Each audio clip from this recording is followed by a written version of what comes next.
I wish good things to you who's watching this. I am Alexey, and with me today is the 2023 Mind Sports Olympiad gold medalist, Portuguese Carcassonne and Azul master Guilherme Neves, also known with his screen name Glovier. Hi, Guilherme. Hello, Alexei. Thanks for having me again and again today for another exciting match.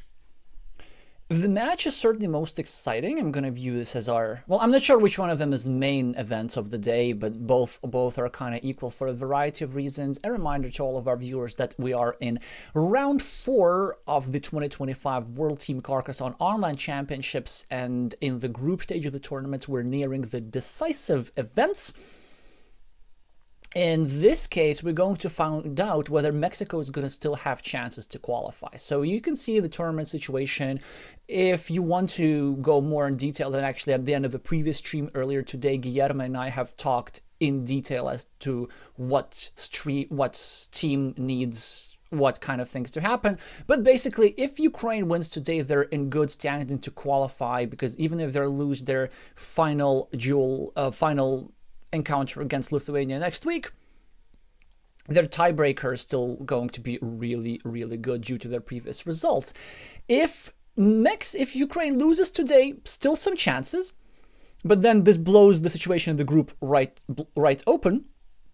And I understand from you, Guillermo, that you're probably going to be rooting for Mexico today, because that would mean that not only Mexico would retain its chances to qualify — Mexico now has only one win in 3 games, but also Portugal, who is in a similar situation, is going to have chances to qualify too. Yeah, that's exactly right. I am slightly but massively rooting for Mexico to win today, but win just barely, like 3-2, nothing too fancy, because the group situation is, like you said, very delicate.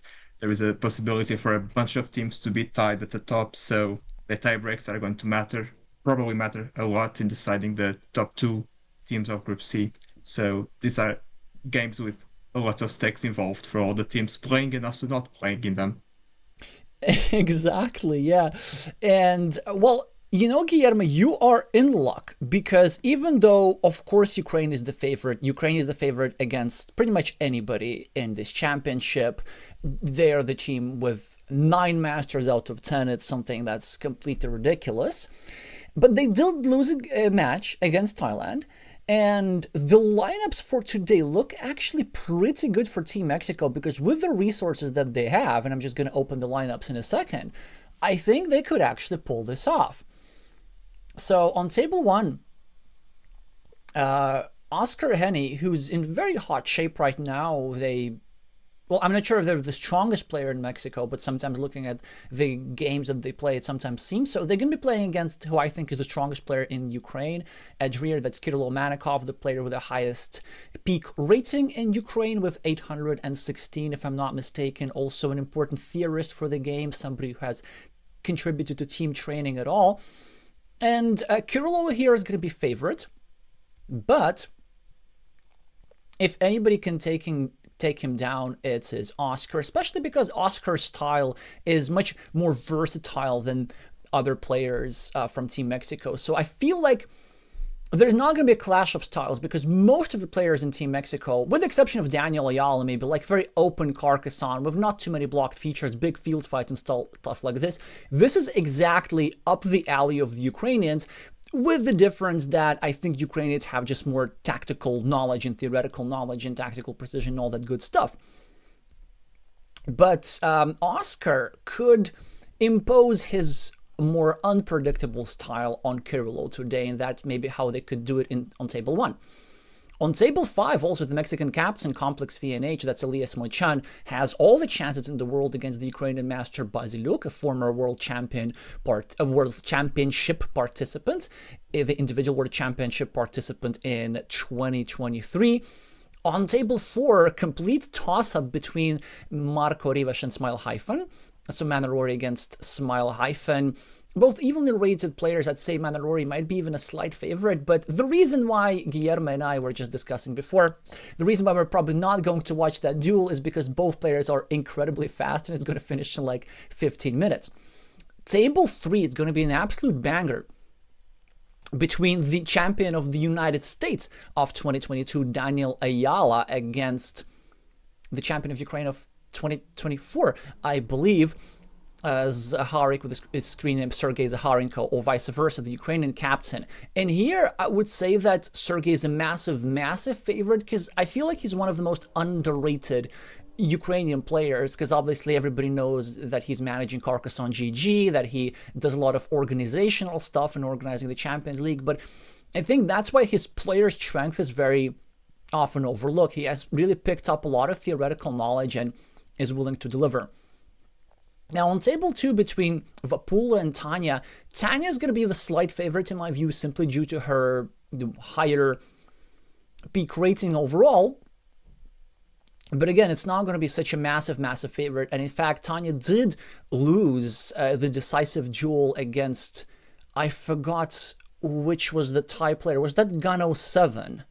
That might have been something else. That might have been either Gano 7 or Natpira, whom she lost last week, no, or 2 weeks ago, when Ukraine was playing against Thailand in the decisive duel. So I'm not sure how is her confidence going to be. Anyway, so Guillermo, what are your predictions for this? Can you share any other insights from your own experience with these players?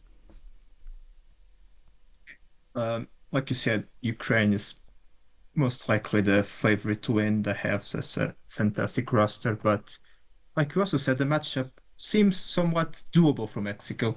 They have chances on table 5. I think they have chances on table 4. They have chances on table 1. So there is still a game to be played. And so far as my own experience, I've played with most of them. I've played a few times with IMD5. They won most of the games. I also played with Adrir. He won 2, I won 1. I've played a bunch of games against Basiluk. I'm currently up 5 wins against 1 loss. I also played a complex, so I've played against most of them, and like they're all really great players. So it's probably in Ukraine's favor, but let's not discount Mexico just yet. Yeah, well, the lineup, they definitely came here to win. And Guillermo and I agreed just prior to this that we're going to start with table 1 and then see how this goes. So I've opened the game now, and a couple of moves have been made. Nothing too special. Oscar here with the black meeples, 4 points already on the board due to this little city completed on his very first move of the game. He's going to be the starting player. Adria with a couple of disconnected cities over here, still has yet to show something on the scoreboard for his effort. Slightly vulnerable city, but at the start of the game, it ain't no big deal. IMD, though, with a lovely Dorito tile, probably looking to continue his city and put some further pressure on this blocked square. Or are you actually? Yeah, it's an interesting opening choice here, Guillermo. So do you want to just do the standard move and then try to like draw the city cap later, try to restrict the square further? Or if we do something like this, are we afraid of another Dorito that our opponent could draw and pull our healthy city into the less healthy version of blue here at the top? Yeah, I think it's a consideration for MD5. I mean, the city is in a good position, but rather than Dorito there just also makes the city a bit more vulnerable, but any big tile, it equalizes that. But the alternative would be maybe to try to use the city tile as a road. Oh. I don't like this, but it's interesting. Yeah, I was going to say that. It's something to threat against the city, but I mean, is it really worth it endangering our own city to do that? I'm not sure. Well, Two starting tiles are out, so maybe. Yeah, I don't think it's like necessarily endangering, because it's kind of complicated, right? So the idea is, with these two meeples here kind of semi-trapped, it's almost a race as to who finishes their city first. Because if blue finishes their city first, then blue's going to have a blocking platform against this guy. And if black finishes the city first, then this is going to create a blocking platform against this guy. But overall, black is actually the favorite to come up on top here, because black has First of all, this city is more vulnerable because black is going to like put something here, make it harder for this guy to finish this, and also because black needs some city plus road tiles at the top as well. And we also see that the idea that I had been skeptical of kind of ends up working, as Adria did not get a road tile to defend, and now they're stuck with this hole over here. Yeah, actually, pretty ugly opening for blue here. I don't know. IMD also now with It the looks, Roughly Slate Rhine. yeah, it looks a bit tough for Blue to manage his three open cities, none in a really good position, and but there's stuff that can be done. I mean, IMD5 has a lot of meeples like tangled up the his rightmost road, can't really develop it without endangering the city. Yeah. If Blue manages to close their city, then they can endanger IMD's city as well. So it's like you said, kind of a race for the first guy to close their own city.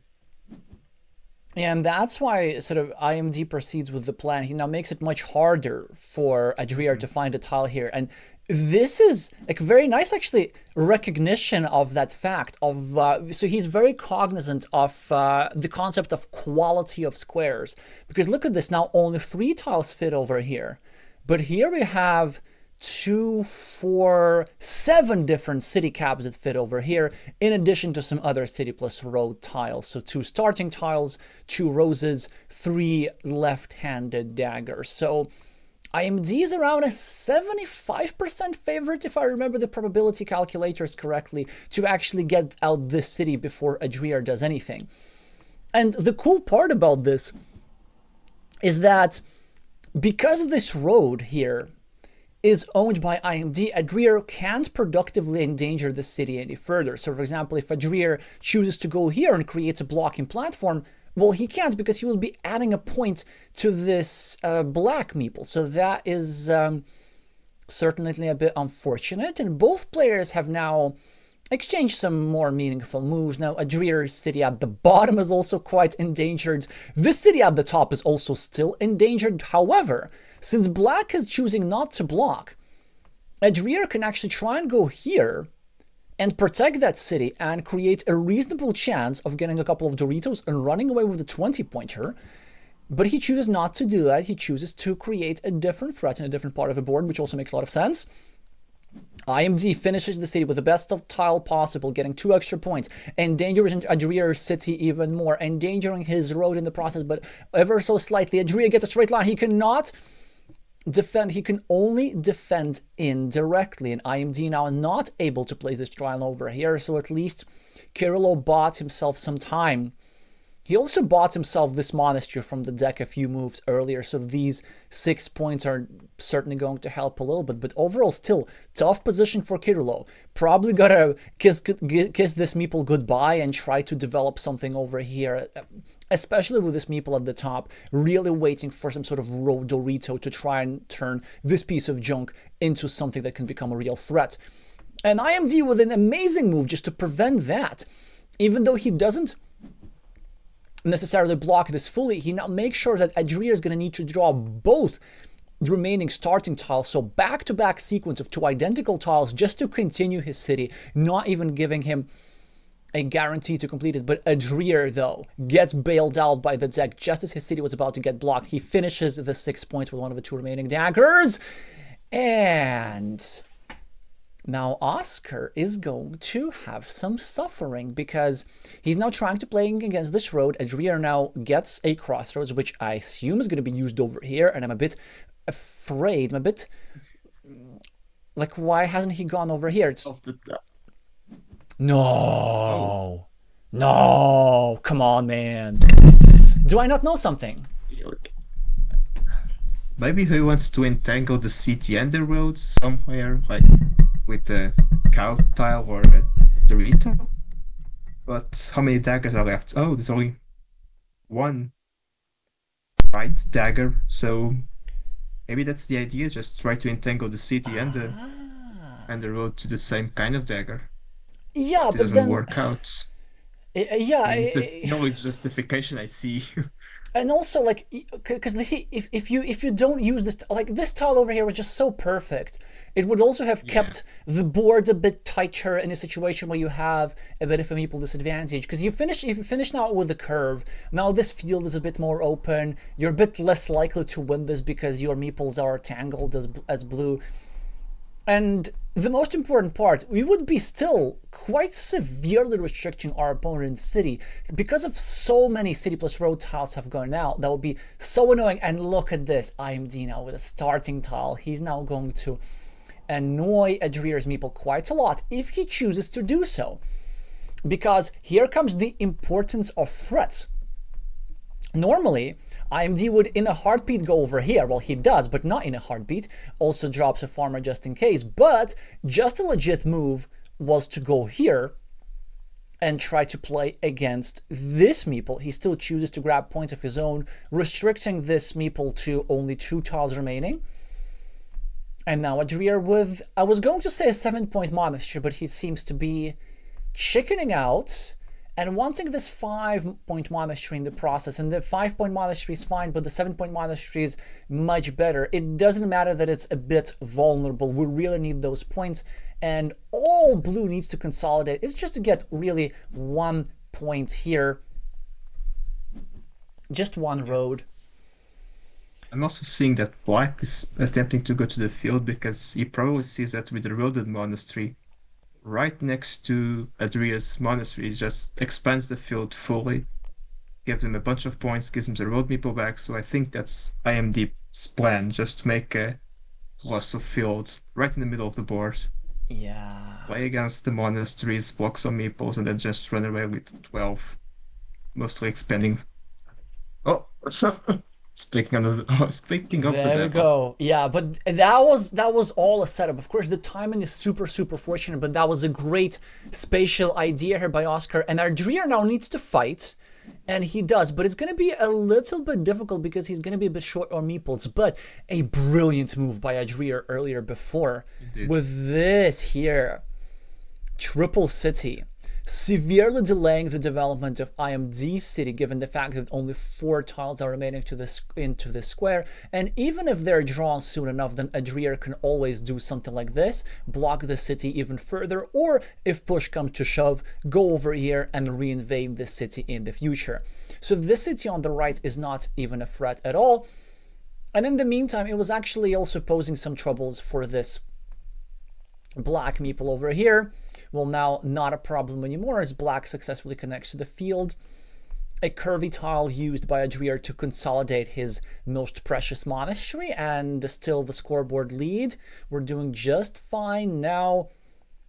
Crossroads for IMD could score 3 points over here, or could go here for the longer 5-point road. Do you have a preference between these two moves? Do you prefer taking the bird in the hand or a larger bird in the air? I like the bigger roads. I like this 5 to 6 point road, just because as we also needed the crossroads to get these people untangled. So if you happen to get the crossroads, but then you have to choose between getting his people back now or getting the 3 points, so maybe you can actually get. So I think there were scenarios in which AMD could have gotten both the lower road and also the top one. And because AMD is not really ahead, I mean, Adria has an extra monastery, yes, the field, but AMD's city is now very precarious, and Adria just keeps getting some good monasteries. Yeah, I'm also a bit surprised about the placement here. I mean, I kind of like it in hindsight. I thought that maybe the 6-point monastery would be the way to go here for black, with the idea of building around with straight lines and a curve. So the monastery pattern with 2 road ends can be a 14-point feature, because you build here and then you build over here like this, and it's kind of hard to stop. But instead he went over here to try and exert some control over this square, and it kind of works. Adria got himself into the monastery, tangled to IMD's monastery, but hey, that lead on the scoreboard is really not great. And so from black's perspective, maybe it was better to get himself a monastery from which he can actually get meeples back. Because sure, Black can go over here, which he probably should now, and then finish a city or something, but eventually with this field, even though now it looks not particularly open, eventually the Ukrainian is going to find a chink in the Mexicans' armor, either by going over here and dropping a farmer, or doing something a bit more crazy, perhaps doing some invasion maybe around this area or around this area like this. Well, we shall see. Yeah, so Oscar continues a city on the left, whilst also regarding that, yeah, sorry. Also go regarding on. that monastery, I mean, you just connected that rear's farmer to the field, like, because previously it could have maybe, if Adria completes the monastery, then maybe annoy prevent the farmer from entering, because I feel like Adria is going to play actively to get the field. So I don't really enjoy the idea of helping my opponent entering the field, which he will most likely try to at least tie. So I also prefer the monastery at top. yeah, and I think I can understand Oscar's train of thought in that regard, because he thinks like at least it's the highest scoring move at the moment, because he's helping Blue enter the field, but Blue has only one meeple in it, whereas Black has two, and he's saying, well, you want to play with me? I'm going to have the majority anyway. But he should have thought about it for a little bit more. He should have said, like, not so fast, because eventually with that meeple majority, Kirillov is going to create some more connections. For example, already here, there's a connection right now, like, through a straight line. Or if you're crazy enough, Adria could even go over here and try to connect through the crossroads. So there's a connection opportunity. There's another connection opportunity right over here, an unblockable one actually through a curve, with 5 curves still lurking in the deck. This is actually looking really, really good for Kirillov, especially once he draws another big tile that Oscar needed over here. Yeah, Oscar here is doing not that well at all, actually. Oh, and look at this, Kirillov going out of his way to break Oscar's city. I'm not sure if I do that. It's a very high variance move. It does appear to be working for now. What do you make of it, Guillermo? Would you have sacrificed this many points to try and break our opponent's city? Tough call. I don't think I would have, but I think I know why Adria did it. I think he wants to attack the city, just because he doesn't want to give IMD meeples back, because he intends to fight for a field. So maybe the idea is either to block the city, or I feel like the idea is to attack it. I don't think I would have done that though. It's a lot of points that we are sacrificing, and if we fail to attack it, it's a really, really big loss. Actually, I think I understand this move a little bit better. I mean, intuitively, I almost never do these kind of moves, but I've started. But there's some situations where you kind of have to, and here, at least probability-wise, it's looking pretty good, because we're so short on city plus road tiles that this one restriction with a straight line is already incredibly annoying. Because look at this, there are no starting tiles remaining, and there are no right-handed dagger tiles remaining. So in fact, the only tile that fits is the one remaining rose. And on top of that, Adria can still abuse the other part of the city.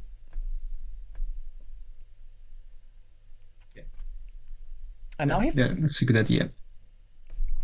At least always delaying IMD's getting his meeple back is really strong. Maintaining the meeple advantage, I think, is going to be important part of the way this game develops, especially concerning the field, because the reader is also attacking the field, like you said, at the top through a straight line. Yeah, so this, and also this was a setup earlier. Like, this move here was not just to take 1 point. This was specifically to enable this unblockable farmer through one of the one remaining straight lines, actually. I'm not sure. Is Kirillov's position this desperate that he needed to go for a 50-50? Well, let's see. In the meantime, IMD is 1 tile away from finishing his big city. He's now also developing his other city. Well, surely with a curve, Kirillov will now put an end to Oscar's agglomeration here. No, he does not. He chooses to take the chance. There's still one tile available to fit into the square. Apparently, Kirillov must think that he's very, very far behind. Although he seems he's only like a little bit behind. And the field is even not that big. It's 15 points. It barely even exceeds the scoreboard difference. Yeah. But IMD has two big threats. Has two cities, both closable still. I think what Trier was counting on was probably the Dorito number. I think there are still 3 remaining. Not sure about the quality of them. Well, one of them is with the road. So both Yeah, cities are actually live. Mm-hmm. This city can be completed with 2 Doritos. This city can be completed with a single rose. Oh, that's a great defensive move from Oscar. Now making it impossible. It's literally impossible to block this city. This is cray. Well, I'm not sure about literally. Well, yeah, Adrier could draw the road the Dorito and then. But road Dorito's not good enough. Well, it doesn't block. Yeah, still alive. Huh. I guess the horse would block. Yeah, that would block it. Yeah. Yeah, but that wouldn't be like a full block. Okay, IMD with the road Dorito. Surely he's gonna go for the city on the right. There's still 1 regular Dorito remaining to finish this city. Adrier gets himself a monastery, and IMD with the rose, and another farmer is going to take that down. Absolutely.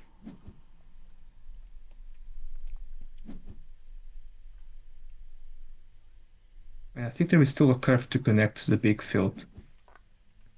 Yeah, exactly. But it doesn't matter because IMD gets the straight line anyway. IMD gets a straight line anyway, and wow, what a beautiful game. It kind of felt like, first of all, Oscar had the advantage at the start in the opening, being very strategic about the rotations of the cities. Then later on, said with a couple of monasteries and the Meep majority, Adrier took over.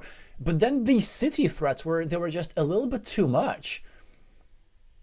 And yeah, going back, I guess I'm gonna have to eat my words. You were rightfully, at least based on the outcome of this, you were right to criticize this move over here because it ended up, yeah, sure, it delayed the city of IMD, but then after you add such a big tile to your opponent's city, then you kind of also making this city, you know, too big to lose, and then you're just upping the stakes. You're forced to just keep increasing it, keep blocking it, and then you see, Adrier tried to block both cities, and both were unsuccessful. Even the city on the right was finished.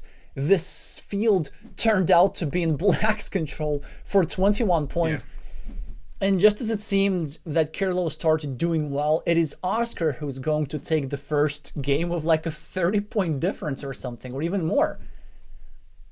Yeah, it's quite substantial. Both cities were closed, both quite massive cities, both in the field.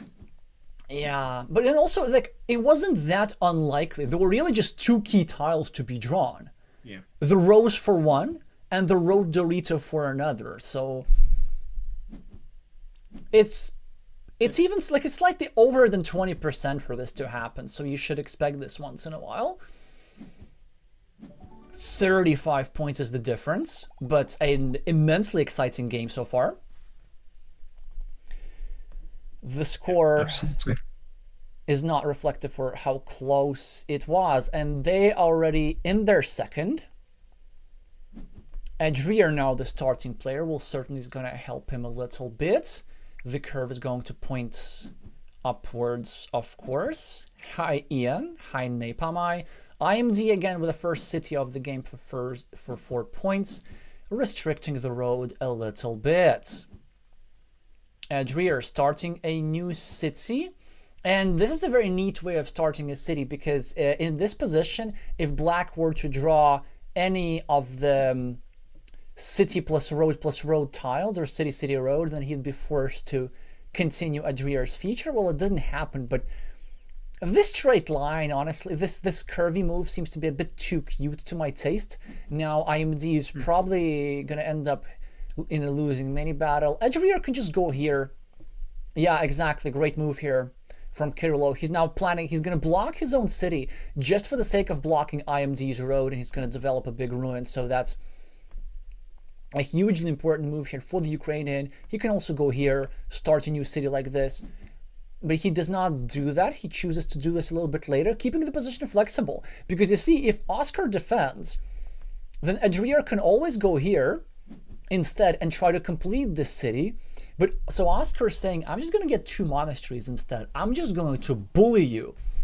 Not so fast, says Kirillov, and compensate at least one of the monasteries, which will mitigate the damage some for sure.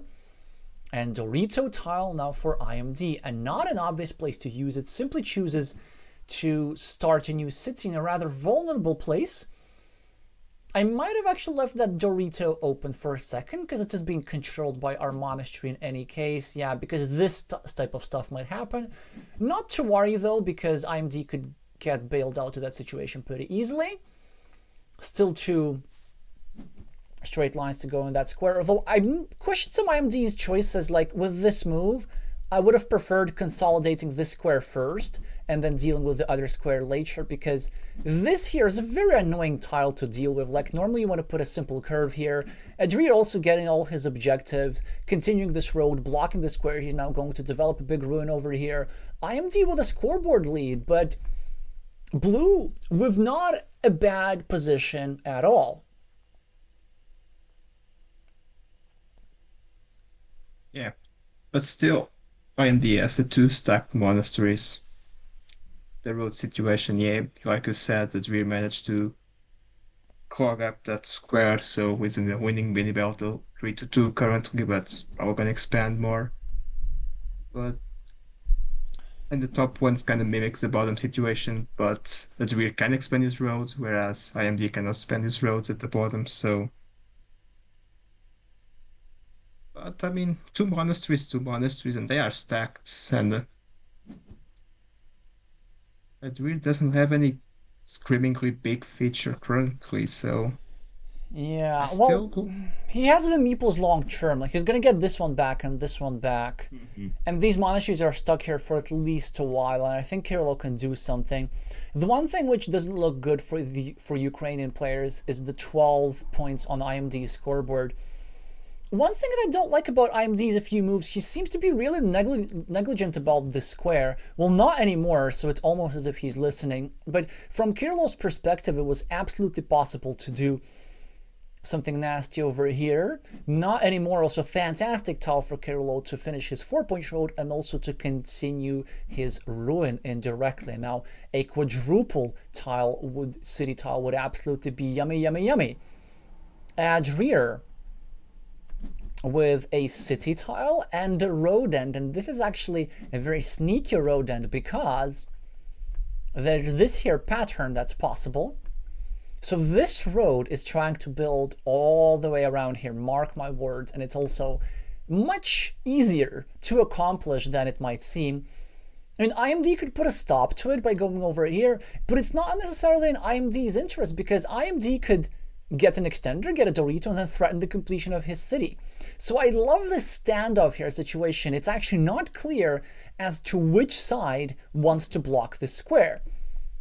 So yeah, so Oscar doesn't block it. He has other objectives. He needs to protect this monastery square. Also, he wants to get a straight line and set up another monastery as well. Adrier still proceeding with his plan of getting this long road. IMD setting up another monastery as expected. Still, neither player wants to budge regarding this square. Adrier with a splitter tile now needs to decide whether it's worth attacking this city or just to do something calmer as this move over here, although it could be a bit dangerous. He chooses for an indirect confrontation, just starting a new city. IMD with a city cap. He could finish the monastery right now, but he might be more inclined to wait for one of the 2 remaining monasteries. And so he chooses to continue his city and kind of try and create that threat. It does seem to me a little bit inefficient way to do so. For this city, it seems to me you really got to wait for a particular combination. You got to get for a Dorito and an extender. And now this combination is broken. And this tile actually is really belongs in a different place. This city tile must have gone over here to put pressure on these two squares pertaining to Blue's Road, but something that's not But not, very easy. I was going to say this last move. Yeah, I agree with you that that city in a different pattern. Now this Dorito placement by AMD, I mean, He's it's a gonna bit lose a meeple pretty easily. scary. Yeah, I know, I know. Yeah, it's very scary. But this is really just for lack of a better move. Adrier now Yeah, starting because a new. Yeah, mhm.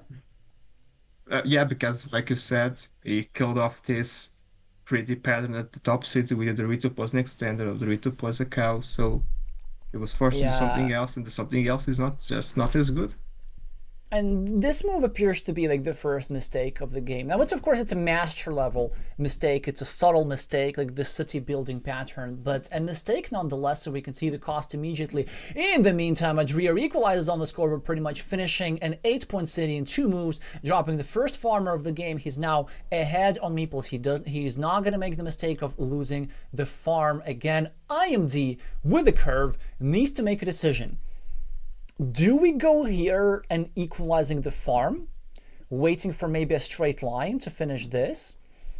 Or do we maybe go over here at the top, trying to equalize the road? Neither, says IMD. Yeah, again, as you said, Guillermo, the cow, right, would have also fit over here, does not work anymore. So he's forced to have these lovely, lovely tiles for which he has no setup on the board. He can just gotta throw them away, maybe here somewhere, protecting his monastery somewhat also, playing against the city cap. With one meeple, he can't really do anything. He can't really continue his city at the bottom. Yeah, that's a problem. It was a good Oops. setup for these clunky tiles, but then forcing it to be a setup for city caps when city caps are needed elsewhere more often than not, it's a bit. It's not ideal. You know, he plays against the monasteries, kind of But this is bad for walking two him. for one. Yeah, no, Because he not wants sure to what the free idea up that was. monastery and then because his monastery is 2 tiles towards completion and Adrier's is 3 tiles. And I mean, I can understand him. He just didn't have a better move. And at least now, if he gets a dagger, like he can just finish this and drop a farmer real quick. Alrighty, that's a annoying move by Adrier because it's playing against 2 squares. IMD cannot really properly protect this other than by going over here perhaps. Yeah, or just finishing his city and then leaving this monastery stranded. Because you know what? Once Andrier has dropped his farmer over here, and finally at least we're going to see IMG cover up his city, only to soon be blocked by Adrier, or maybe not, at least 4 points for the Ukrainian who's ahead on the scoreboard. 2 tiles to fit into the square. He does not get a defense to cover up yet. Instead, he's covering up his monastery spot. Adrier probably looking to go over here and restrict this square. There's still 1 tile that fits there, and that would be a rather nice city for IMD if that were to come true. A scoring tile for IMD. He could go here actually instead of scoring, just to limit the field of Adrier and also put some pressure on this square next to Blue's Monastery, but making a scoring move also does not hurt at all. Finally, Adrier blocked this meeple just one tile before the city was going to get completed. And then it's an interesting choice for IMD. Intuition tells me to go here and just finish the city. But another enticing move is to actually do this and pre-finish a 12-point city next to your monastery that only you can claim because there's only one city tile in the deck. Instead, IMD just gets a meeple back, reclaims the lead on the scoreboard, still has the slight advantage here, I believe, because of his 2 winning mini battles. But Adrier with the monastery is looking to cook some magic, maybe going for 5 points on the right. Is it too late at this stage of the game? I don't think it is. You can also just meeple the top fields already 6 points. Then with the curve, we can grow to 9. Oh, Yeah. but it just dumps the tile. Well, it's not exactly dumping. It's Doesn't kind really of dump because pre-blocking yeah, this I see the city. yeah Yeah. exactly. I was gonna But then, hey, these points here are gonna hurt. yeah. So the move that you were suggesting, going for the top farm, would have, yeah, going for the top farm would have actually made things a bit better for the Ukrainians. 6 points, 9 points, denying a 4-pointer for IMD. Hey, this is like looking good for IMD again. Like, okay, Adrier though with a huge dagger tile. I can't understate the importance of this scoring. 7 points for his field. IMD now. Is it time to drop a farmer yet, or do we just score? That's a big question. So we are 4 points ahead, but our opponent has the better field, and there's another field waiting to happen, and he decides that it's his time. He goes on a 12-point field. This whole big thing is covering 4 cities. But Adrier having the manpower here, maybe going over here to immediately invade. Yeah, this is exactly what happens. Rather easy invasion. IMD is probably going to try and thwart it.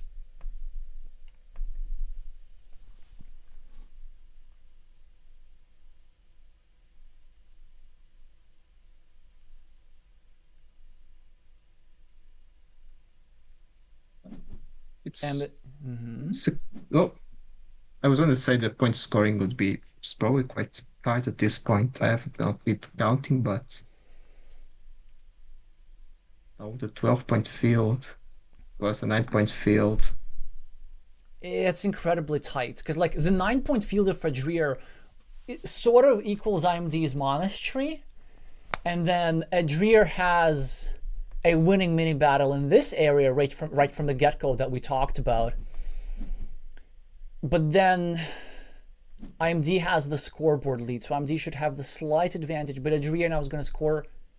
Either he's going to score 4 extra points over here, or he is going to drop one more farmer. I don't know which one's that going to. Yeah, he chooses to go for one more farmer. I'm surprised that this decision was made this quickly because he's. Yes, when I say that was quite quick a decision. Because I think from IMD's perspective, is it possible to just gambit the field away? Like, let's say if we just do something crazy, like we go for the ruin, like straight away for 6 points. And then the only way Adrier can get a meeple back is by giving us a meeple back, so by finishing the shared city. And then as soon as that city is finished, as black, we get our newly found meeple and we pounce over here in this 6-point field with a chance to connect. And then maybe we do something. I was going to say the 9-point field of Adrier. It's if that meeple joins the larger farm, it straight up loses 9 points. Yeah. And there's still, need I remind y'all, one vanilla tile that fits into the monastery, which would accomplish exactly that. So there's no way how Adrier can prevent this short of simply drawing the tile himself. Oh, and there are also some other options like 1, 2, 3, 4, 5, 6, 1, 2, 3, 4, 5, 6, 7. Yeah, there are 2 curves remaining. So if back-to-back curves go here, it's possible to get in the meeple into the field that way, and then Adrier is going to have an ironclad control in the field, which has 5 completed cities on it for 15 points. But then again, there's also one Road Dorito remaining in the deck, which could finish this city for 3 further points. IMD chooses to close down one entry route into the field, and actually I quite like this idea. It's pretty neat. He figures that he can still draw. Is there something like a cow? No, there isn't. Yeah, but he can just claim a city tile. And then he can maybe hope to go here and unite the fields. Yeah, that's interesting. I mean, if AMD gets the vanilla cap, goes to the monastery, gets his 5-point ruin, merges the field, and that's unavoidable if he gets it. That's a rather neat move, actually, by IMD, trying to block the potential of the road so that Adrier cannot score a couple points extra with a curve. That is a much smarter move than might one initially feel. So the best that Adrier can do is probably just like score 1 point or something. It's a very complicated endgame. I feel like we should be counting points, but I don't want to do that. Let the players do that. I'll try to count them quickly. Hi Playedmac, hi Elias, hi Tehenen. And there we go. The critical tile has been drawn. All the farmers have been merged. The value of Adrier's field has been reduced to 5 cities only, which is only 15 points. 17 points for IMD extra on the scoreboard. Adrier has a couple more features on the board due to his ruin, but I think that IMD is going to take this one down. He still has a meeple to use, and at the very least, there's a 6-point field at the top, which IMD can quite easily claim of his last meeple. So from Adrier's perspective, the move is probably to go here and block that field. Yeah, because IMD can just go here for 6 points. And know that IMD is not going to go here, which would of course be nice, but he does not want to get a meeple back from his monastery because he does not want to give a meeple back to Adrier. Okay, 6-point ruin is just as good.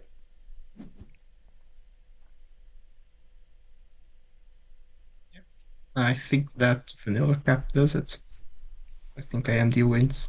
I think that, like, who would have thought that an upset would occur in just 2 games? Yep. Kirillov got swindled. Yeah, might need to still rethink his decision about that field move. Maybe just going for the points for now was just fine, because there were a lot of flexible ideas to be played. Let's say if you don't successfully connect to the field, there were some quick points scoring options. There was this here idea, some other farming potential. Hindsight, of course, is 2020.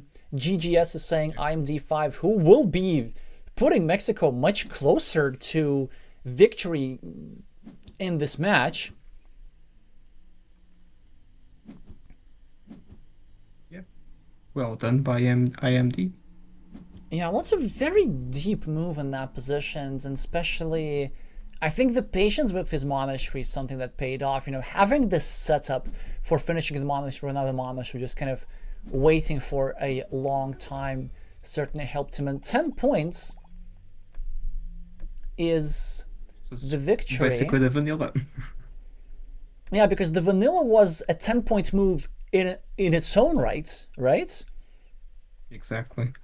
Because plus the 5 IMD plus the 5, so it was a 15-point move. So it's killing off. But you know, vanilla was not the only path to victory. It was also possible to get. Yes. It was also possible to get this road, one of the road tiles, and connect through the other way. So that's why, like, as blue, when we drop this farmer over here, we really have to be prepared for all fields merging. So maybe if we just take the 4 points there, and if IMD attacks, then we try to just re-attack the field later and win the field with a 3-2 majority rather than 3-1 majority, so that our advantage is more convincing. And this here farm allowed Oscar to win fieldless. 0 field points for Oscar, and yet 84 points for other features.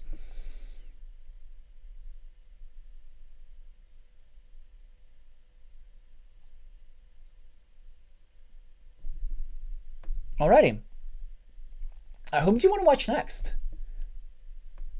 Who's still playing? I am not quite sure. So Smile Hyphen very quickly, as we predicted, 1-2-0 against Mana Rory. Now, we didn't predict the victory necessarily, but we predicted a very, very quick game. The speed. Yes. So Smile Hyphen, well done for playing fast and putting the time pressure. Mana Rory playing fast was a mistake because he lost. So I always say when both players are playing fast, then whoever won was correct and whoever lost wasn't. On table 5, I'm surprised how little resistance Elias showed against Maxim Baziluk. So now it's all about tables 2 and 3. Vapula needs to win 2 games against Tanya, and Daniel would need to win 2 games against the Harik. Any preferences between the two? Maybe Zaharik and Daniel. Yeah. So these guys should be now in their second game. Nope! Zaharik just won again. Wait. Oh. Oh, no. He didn't. He did not. Okay. They're still in their second game. All is well. So for our neutral viewers should be rooting here for Daniel, just so that this match lasts for a little bit longer. All Ukraine needs to do is just win one game on any of the other boards. So they have 3 match balls in this position. Daniel is looking fantastic on the scoreboard with 17 extra. He has just deployed his last meeple to fight for a vertical city. And look at this. The map is so vertical that I can actually barely fully zoom out. Zaharik places his last meeple for an 8-point monastery, but Daniel successfully connects, basically nullifying all the good work that the red meeple did. Over here, Zaharik draws a road end that Daniel needed to complete his road over here. So whenever the closed situation like this occurs, what I'm always trying to calculate is, if the game were to end right now, if nobody ever gets their meeples back, who wins? And at first sight, it appears that Daniel would in fact win, simply because there are no significant features, I think. Yeah, I think that's the case. Well, there's an 8-point monastery, and there's like a 3-point field for some reason by Zaharik. A 6-point field, which is at least sort of understandable by Daniel. Daniel now gets road points. And, but you know what? A road monastery is still in play. So Zaharik could get a meeple back from here. Now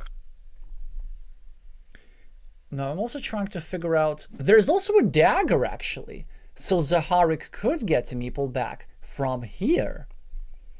And if he first finishes this monastery and then gets the 9 points, then actually Zaharik probably wins. Yeah. Plus, that same dagger can be used by Daniel to close his own city on his own field. And then they would get the meeple back. And how many road ends are still there? Hi Elias, commiserations for your loss. We did not stream that encounter though, so it will be between you, Baziluk, and the tile deck. I think there are still a couple of road ends, so... Well, the road monastery is included as well. If Daniel gets, then it's just a win on the spot. But I think now what Daniel is trying to decide, is it worth protecting his road? Is it worth getting a city point? And he goes for the city point. Zaharik gets the road end for Daniel.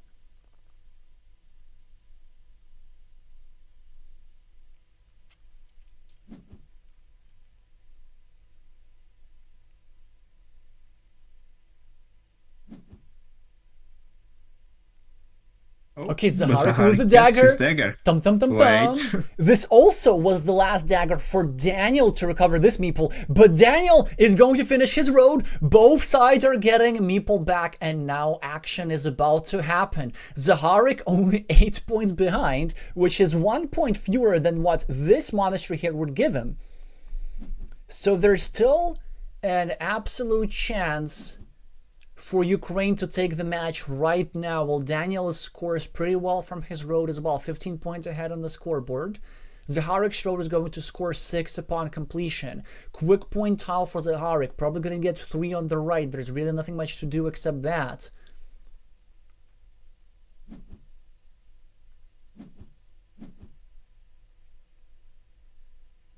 Oh, there was another road. I kind of forgot about that. Oh. Yeah, the map is so vertical we couldn't see it. Exactly, yes. Obviously the players are building the map with no consideration of the feelings of commentators, which is not appreciated. Well, now again, Zaharik within striking distance. And he does have just enough points on other features on the board to equalize it, because his little ruins have shields on them.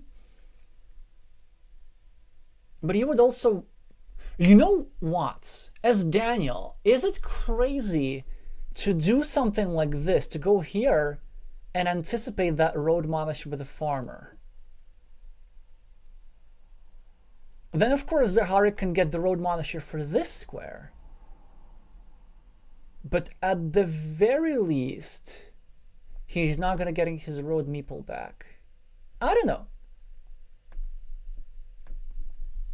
Depending on the point situation, that might be possible. Daniel just Instead, discards I'll the just curve. discard. I can understand this. Zaharik kind of needs the road monastery to win. Yeah, that seems to be true. So how do we set this up? So option one was just we don't do nothing, and we try to just add 2 points to our city, or to either of our two cities at the bottom. Or we could do something like this to prevent Daniel from going over here with an insurance farmer. Not that it's going to do much for Daniel, actually. It's a pretty tricky endgame. So let's see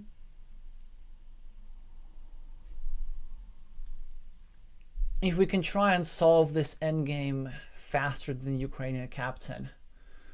So what are we having for the score?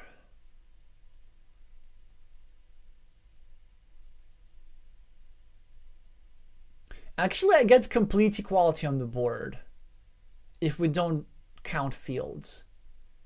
So check this out. Yeah, if I think that's it. Yeah. Yeah. If Zaharik draws the road monastery, it's going to be exact in 9 points, and he's going to tie the game exactly, because all the fields are going to be tied as well. But I don't think it matters, because all Daniel needs to do is just score 1 point elsewhere. Yeah. Or just do this. Or just do Or this. throw right? it. Yeah, that also works. And you know where it's going? It's going over here for a 6-point monastery and 2 extra castles Expansion. in his field 12-point farmer.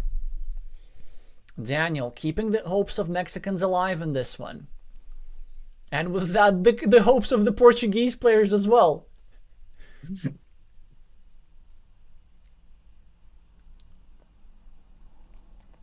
So I think if Mexico wins this one, we have to do both the Mexican and the Portuguese anthem.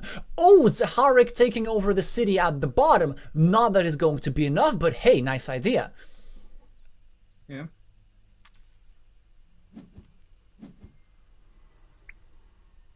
GG is saying Zaharik, and the score difference is actually going to be quite significant in this one, despite the best efforts of the Ukrainian, especially with being so short on meeples for so long. Hi Maxim, congratulations on your win. We didn't see it, but I'm pretty sure it was nothing but spectacular.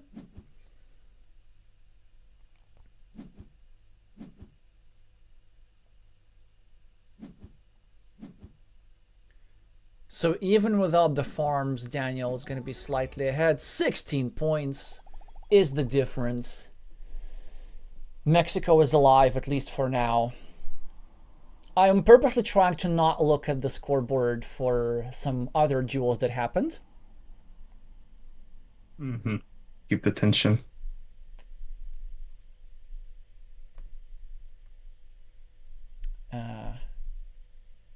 Wait. I lost them. Huh. What's that about? Sahara. Okay, let's go here. Wait, why are they not playing the designer?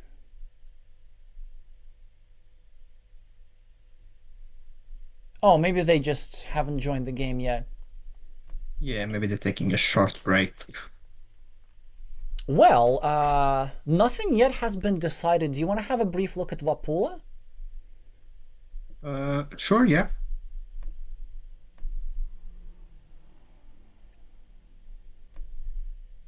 Well, we took a brief look, and 6 minutes ago they did Uh, finish. Tanya delivers decisive points for Ukraine, so Ukraine is going to win this match. Now, the remainder of the duel is going to matter for the tiebreakers.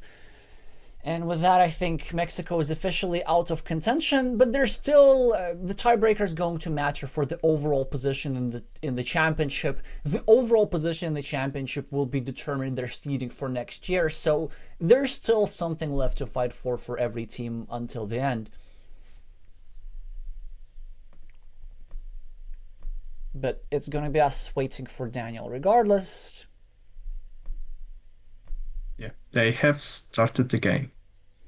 And Zaharek is the starting player with the red meeples. He uses the quadruple city tile in its only possible location. Daniel is going to respond with the road, I presume, which is the standard response. The downside of this response is that Zaharek's now going to have a 7-point city. Oh, there are three interesting moves.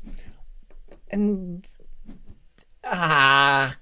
sorry, this is so bad. Oh man, sorry, Sergey, but this is a mistake.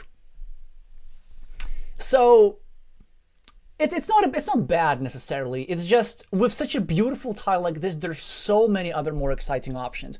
Option one, you could just start a 7-point city, which there are many attacking platforms, but you know it's annoying. It needs to be chased around.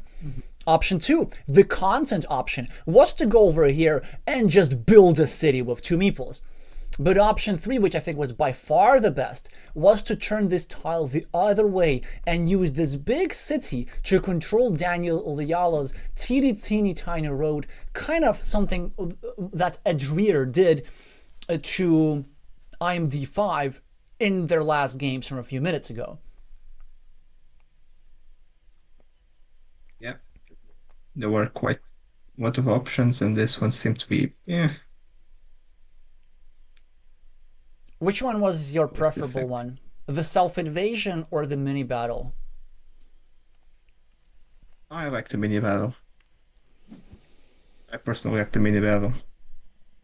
When you see Because I don't this, really liked. Well, now it's been like two meeples to do. It could have been done earlier, but then you'll also spend a meeple trying to equalize the ruin. Well, I call it a ruin because it's just big and yeah, it's not really a ruin yet. well, it's so close to being a ruin. And actually, this move here by Zaharek, I don't know, it's kind of fine because there are just no many other options. But instead of a mini battle, Zaharek goes for an all-out fight. But with 4 big tiles already out, the city is not going to be that threatening. And then I kind of feel that very often in positions like these, Zaharek can end up with like a 16-point ruin or something, or even less because there's a chance of the square getting blocked. Actually, more than trivial a chance. So the safety of the square will, you know, need to be disputed at some point. And then because all of the city caps are going to come out late in the game, Daniel could just use his meeple majority to just click, and make a 21-point field with 1 meeple or something like this. So both players starting slow, exchanging quick points. Zaharek now equalized on the scoreboard. Daniel with a city cap, and I presume a move like this. Yeah, exactly. Putting pressure against both squares. Zaharek, of course, immediately going to go over here and defend the leftmost square, whilst the vulnerability of the rightmost square is yet to be taken care of. Very lovely symmetrical construction, by the way, with these, like, it almost looked like a dance like this, because this is one hand and this is the other hand, and I don't know. Yeah, I see it. No, I see the idea.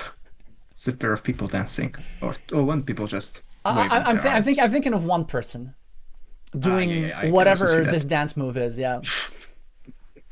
Anyway, but this position like definitely benefits Daniel, because the thing with these early ruin attacks is there's a chance that it's not going to be successful, or there's a chance that the ruin is not going to be big enough, and then the field player is going to win.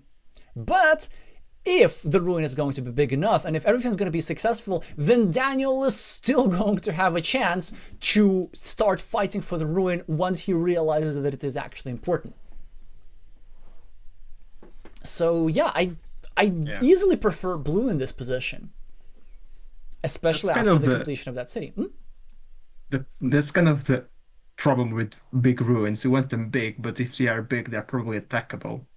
So you kind of don't want them too big, but you want them expandable. But if they are expandable, they kind of are attackable. So it's very hard to manage that balance with the ruin. And like you said, if it happens early in the game, that means there are going to be a bunch of city caps later on. So they play with the meeples, they play with the fields, and they play with the fields. Well, they're just massive points on 4-point city here, 4-point city there, 4-point city everywhere. Yeah, and look at this. There's already a field brewing over here at the bottom. Like, well, Daniel could also afford this. So, Guillermo, what do you think about Daniel's options here? Like, something standard would be to go here and just start a new city, put some pressure here. But another option just to go here and try to bring this meeple into the ruin and then block the square and then just leave Zaharik at a more severe meeple disadvantage. And this is exactly what he does. But Zaharik, yes, immediately draws a tile to fill exactly that square. And now the ruin is looking pretty good. Yeah, that was kind of the downside. It was still 2 tiles to go there. I still like this move by Daniel. Like, it works at such a high frequency. I agree. And at the very least... Yeah, I was going to say that it exacerbates the meeple disadvantage of Zaharik having 3 potentially tangled meeples in one single ruin. But then again, it loses the potential to be attackable then, because 3 meeples is much more work than 2 meeples, 2 to 1. Then it's really like from Daniel's standpoint, we just have to leave this ruin alone. Like, whatever it's going to be, 20, 25, 30 points, we're still just gotta have to leave it alone and just pray that we like get city caps, monasteries, and start to score more fields. Because I feel like when your opponent starts an early field with multiple meeples, you can decide until a pretty late point in the game where you want to go and imbalance and ignore the field, or you want to do what Victor Besson did in his matchup against Viv last Sunday, where Viv had 3 meeples on the farm and Besson took 1, 3, 2, and 4th meeple on the farm from scratch and ended up winning it. Or if you just ignore it and keep this, ruins are a bit harder to deal with because for fields, they're typically more attacking spots, especially if they're big and open. For ruins, man, I don't know. We kind of run out of invasion tiles because typically the same tiles that are needed to grow the ruin to make it big are also the type of tiles that you typically would use to invade the ruin. Now, Zaharik... Yeah. What did Zaharik do? Exactly. He puts the tile like to the right of the spot that the tile belonged to. And based on the timing tells, I think that wasn't a misclick. Because like I just didn't notice because I assumed that he would... Oh, man, why would he do that? Yeah, I was going to say, he spent some time on it, so I don't think it was a misclick. It was intentional, but... I can explain the intention. The intention is he's afraid that this square is going to get blocked and this meeple is going to get lost. And so he's trying to give himself another chance to go over here. But then again, like, what does it matter if this square is getting lost? I don't think we need to explain this. Yeah, if you connect the bottom meeple, I mean, you don't need to connect them all, just the 2-to-1 majority, right? So... Yeah, exactly. Why not just like do the thing? Just place the tile where it belongs, man. Honestly, you know, I've lost, like in the past, I've lost some World Team Carcassonne online championship games and some other competitive games, like due to overcomplicating things. Like, if you just make the move where a normal 500 rated player, like a normal, would do, then you're gonna be just fine. Yeah, sometimes keep it simple. Yeah. And Daniel, like we said, took a field. Yeah. A lot of potential. A lot of potential. I guess Zaharik still has the scoreboard. Like he has things going Hmm. for him. And also it's great that there's this counter field here at the top. So he might avoid his meeples being dragged into this big field fight over here. He might also successfully finish his monastery, which is going to be a big deal. From Zaharik's perspective, actually, which square do you finish first? Do you go here and try to complete the monastery? Or do you go here first, trying to put pressure on the city cap and make sure that you're not helping your opponent too much too early? Maybe putting some pressure on the city cap because we also want trying to limit the field. So this down to like a straight line, something like that, could just help Zahari contain the blues field because I don't think it's in his interest or even in his plans to fight for it. So keeping it small might be the way to go. And I don't think he's like that desperate for meeples at the moment. And with this orientation that the I can't watch ah, this, Sergey. What are you mm, doing? Do you want to do this? Can you just So Guillermo, why do we dislike this move actively? I mean there was an open cap somewhere which Yeah, so there's a threat of this guy finishing a 8-point city in his farm, possibly with the farmer, yeah. and then instead we choose to like fill this square for which we have multiple options. Because the move is obviously go here, invade the city, try to tie down this to Mm, meeple, curtail the field, prepare to get a meeple back. Like, I don't know, man. yeah, we had to guarantee that if those two cities just go separately, it's too much. It's That's this almost like this an could be easily delayed. insult. This could be so much delayed. So I it's don't like know what the rush was. I've seen this mistake, like the general mistake of not reacting to your opponent's most urgent threats, quite a lot for many players, but typically not Sergey. So, by the way, even though it might feel like maybe we're being a bit critical to Sergey in this game, this is only because we know that his normal standard is to make very strong moves, but it does not appear to be the standard in this game. So I'm trying to look for psychological reasons. Like, is he nervous or something? Maybe he's distracted because he doesn't come across as the nervous type. So certainly something is going to be talked about in team practice. But you know also what could happen is that like this move is somehow going to work out. Because typically also like Yeah, as commentators, when we try to point out mistakes, we also like to be proven correct on the board as well. And Zaharik still has the chance to do something about that blue city, and I think is gonna at least finally now make a yeah, restricting surely move. now. And he's gonna block Surely, that city anyway. Do we have any other ideas for the tile? Like what else might Zaharik be thinking? um, I mean, I know uh, it's a fine move. I mean, it's points. It's points. Yeah, Yeah, it's a point. Well, it's also like protects the road a little bit, but yeah. here is the room, and this here is an elephant. This it's even blue, like some cartoon elephants are. Look, 8 point elephant in the room.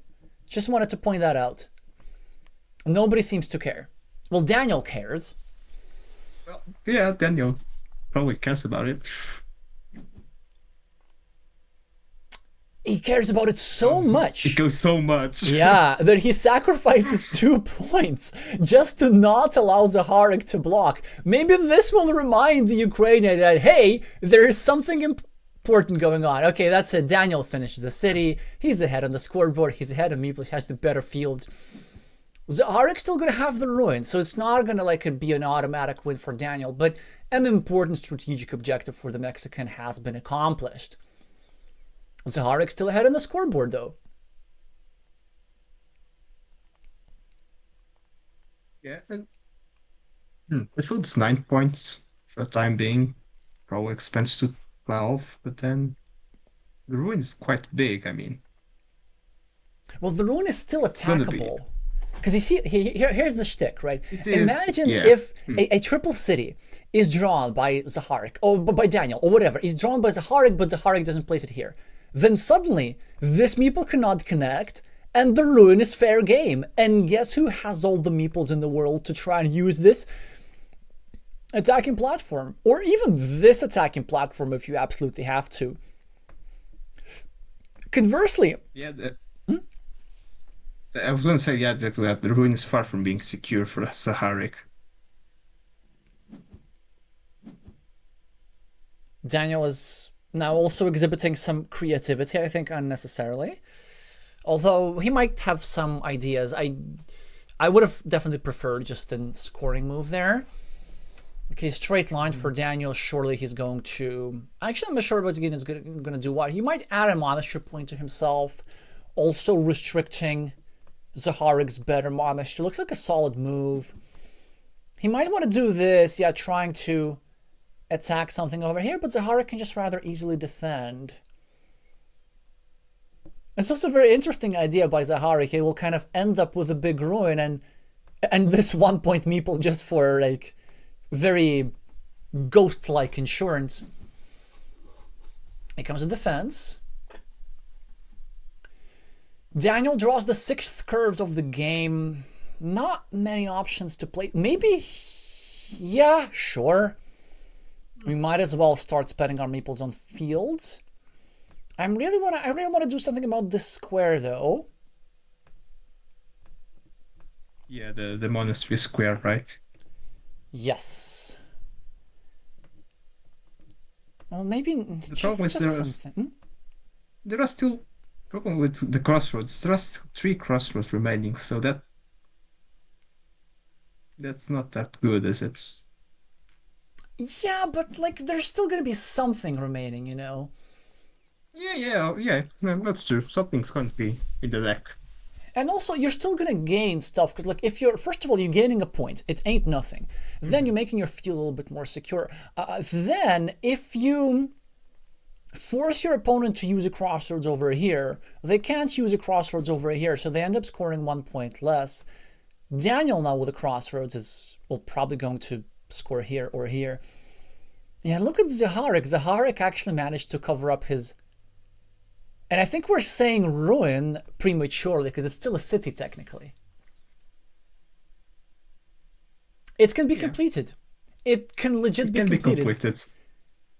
Oh wait, never mind. We don't have enough Doritos for that. Oh, don't we? Ah. Wait. Oh no, we do. We do, because there's still plenty of field Doritos. So, last rose goes here. Field Dorito here. Field Dorito here. Dagger here. A horse here. Dorito here. Dorito here. So Daniel sacrifices a point, actually 2 points, just for the sake of doing something like this. Zaharik doesn't seem to care that much. Okay, now the city is not going to be completed because Zaharik chose not to use this rose over here. I mean, 10 points ahead for the Ukrainian have a big ruin, and Daniel has a field which has yet to be proven. Like, is Zaharik going to win this? He now drops a farmer to invade. Daniel's going to finish his city, probably. Yeah, Zaharik's invading. I think rightfully so. We somehow had the meeple surplus. Yeah, because 3 meeples tangled up in a city. Yeah, Daniel got a 6-point field, but I mean, I think it was too early to get 6-point field because the bigger field was not yet secured and it was exactly attackable. So I think it was a bit too early to get the meeple down there. So a Dorito tile for Daniel, for Zaharik, is going to make sure that finally has the majority on what looks like a 20-point ruin. Sheesh. Or 16. 17-point ruin for now. 17? Something like this. I have counted 17. Because of this little city cap. Oh, well, I counted in this city cap, but it's eventually going to be here. So 16 points for now. Yeah, 16. But you know what? Daniel has, believe it or not, an invasion opportunity. The idea is we get one more dagger like this, we go over here, and we YOLO for the last remaining horse tile to fit over here and negate all of Red's effort. So that's like a backdoor path to win for Blue. Yeah. If it needs to be, if it is necessary, it is necessary. So Yeah. Zaharik's move on the left, though, the field attack, I don't like it. I mean, it might work out, but the reason why I don't like it is that it adds more city caps into the shared field, or potentially the shared field, and it just increases the stakes in the field. And as Zaharik, we've already bet our money on the big city, and now if we're making a big field, first of all, Daniel is now back again with a meeple majority to attack it. Yeah, and he chooses to do so right now through one of the two remaining crossroads. It's actually quite a neat attack. yeah. And then the only thing that Zaharik has monastery. accomplished is just made the field bigger. Ooh! Monastery for Daniel for 7 points. Zaharik also covered up the field expansion opportunities for Daniel because there was a chance to actually make this guy score for these two cities as well, not anymore. And of course, that outside chance of invading the square is no longer possible either. Zaharik with a scoring tile.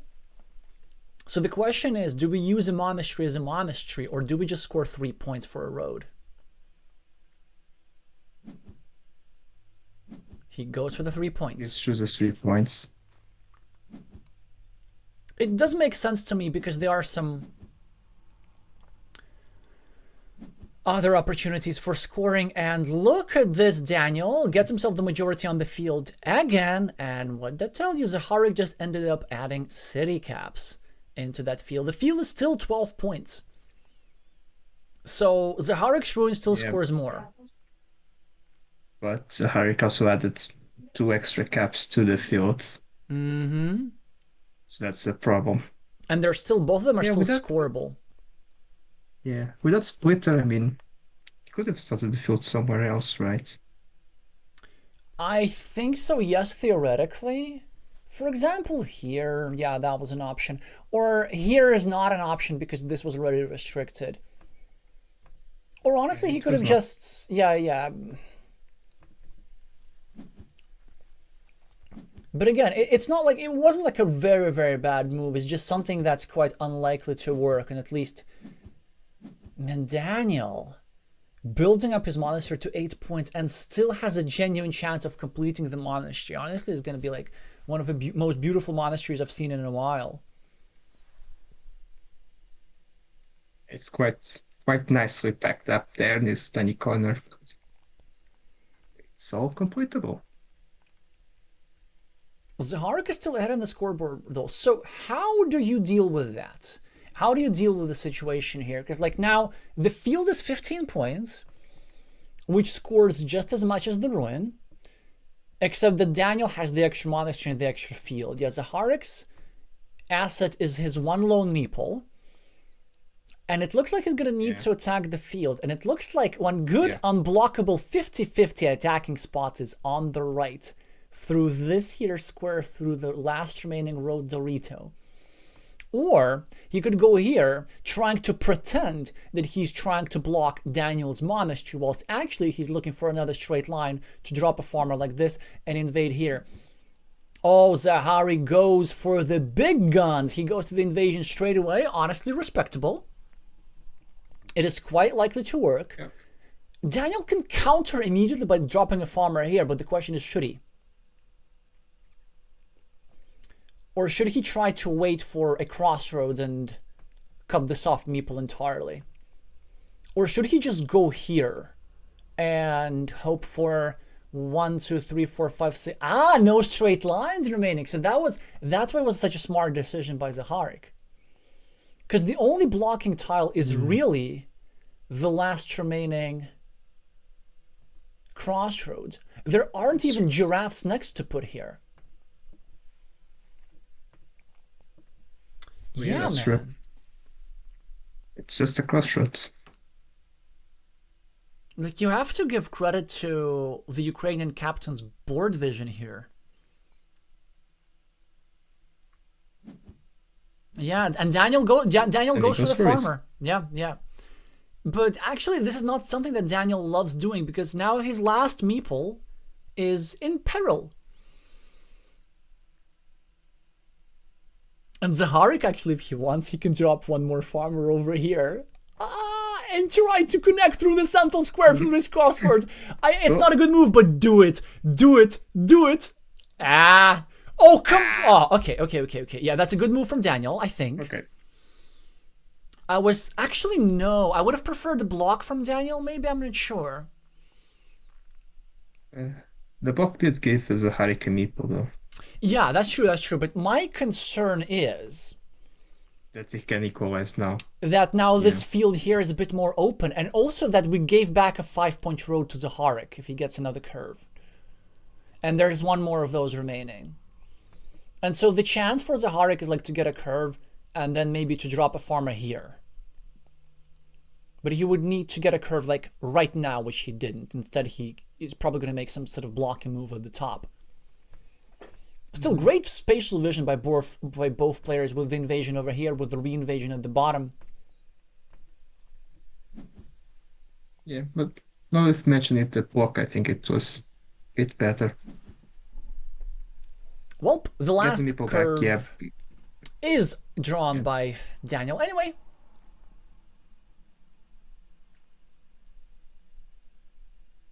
And Zaharik ain't can no do nothing, I think. He needs to like set up another invasion. So he needs to set up another invasion spot against the field and then also use it. Zaharik is going to have 2 more moves in this game. So the first move needs to be the field setup. The second move needs to be the farmer. The third move needs to be the connection. There is no other way. Do you have any ideas, Guillermo, where exactly on the board this could be? It feels like he can only be on the bottom, right? Not really, no, not the bottom. What? No, I have no idea. No, I mean the bottom, like if there were more curves, I can sort of understand this here idea, like doing something like this and then trying to get a crossroads and then another curve. But we're running out of those, and yeah, Daniel also getting the dagger. Because ideally what Zaharik wanted, he wanted the dagger first to go here and then this tile later. Yeah, and with that... But I was counting points. I'm not sure if Daniel is that far ahead. Now it might be because he got the meeple back, but before those 4 points... I think it was possible for Zaharik to win without the field, actually. Well, the field sort of makes it even, because Zaharik dropped a farmer and Daniel dropped a farmer. And in fact, it benefits Zaharik greatly, because this farmer forced Daniel to forego a 5-point road with the crossroads and to forego 4 points for the city. So with this 0-point farmer, make no mistake, Zaharik made himself a whopping 9 points. Yeah. That farmer was good. I was talking about like now. Oh yeah, I guess, I don't know, like a 5-point monastery or something.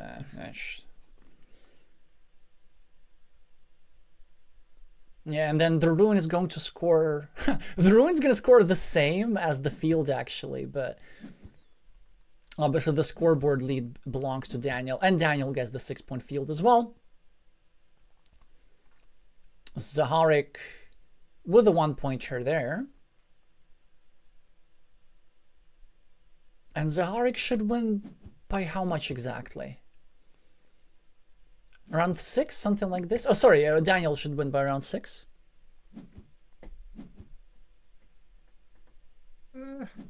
Maybe a bit more. Let's see. 22 ruin points.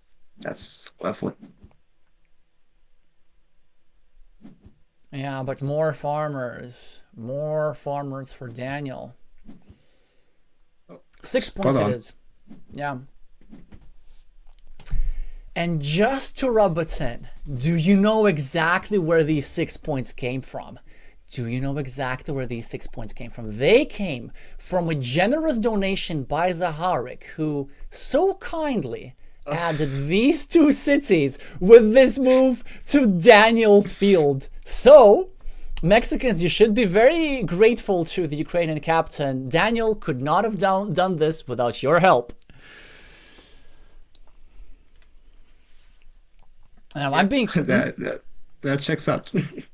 Yeah, I'm just being facetious here because I know that Zaharik is the type of person that can take constructive criticism well, and I'm sure his teammates are going to have quite a field day in their practice as well. So yeah, well, Daniel wins the duel, not the match for Mexico, sadly. A very narrow loss, 2 versus 3, after an incredible upset by Oscar Henne against Kirilo Manikov on table 1. These were the, I guess what, tables 2, 4, and 5, where everything was decided. And yeah, just commiserations to Mexico and congratulations to Ukraine. What's there more to say? Before we move on to the next stage of our stream, Guillermo, any comments about this game in particular? It's a very interesting game, like big ruin versus a field with potential. Then it came down to small decisions whether or not to attack the field, and I think the move that was a bit maybe not the greatest was try to attack the field with those two, adding those two city caps to it. Maybe it's just attacking the field without that specific that would have been good, but yes, exactly. Yeah, there's no harm in attacking the field, because let's say if you lose the field, there's no harm. Okay, you invest a meeple, your opponent invests a meeple, and they're kind of doing just fine. And then for some reason, Daniel was actually the one in meeple trouble, not Zaharik. So for him, attacking the field's benefits. But these two extra bad boys, this is what did it. Anyway.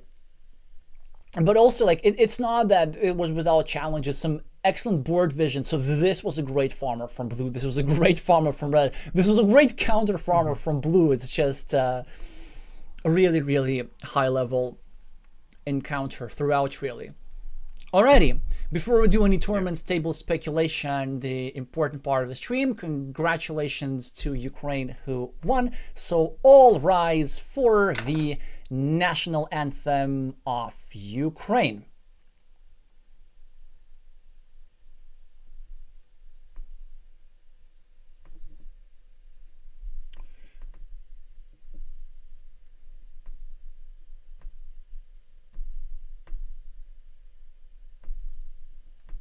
Wait.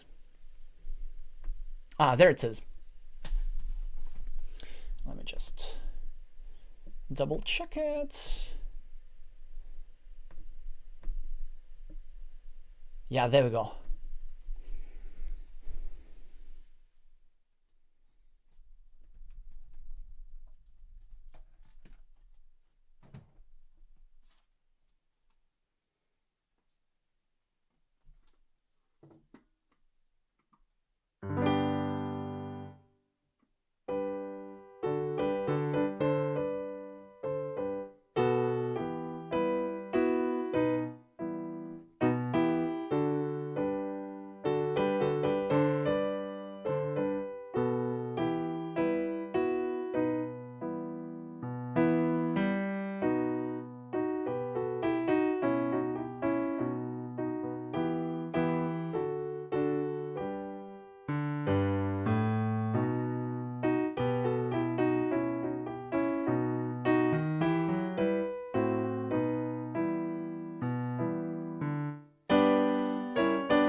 Congratulations to Team Ukraine.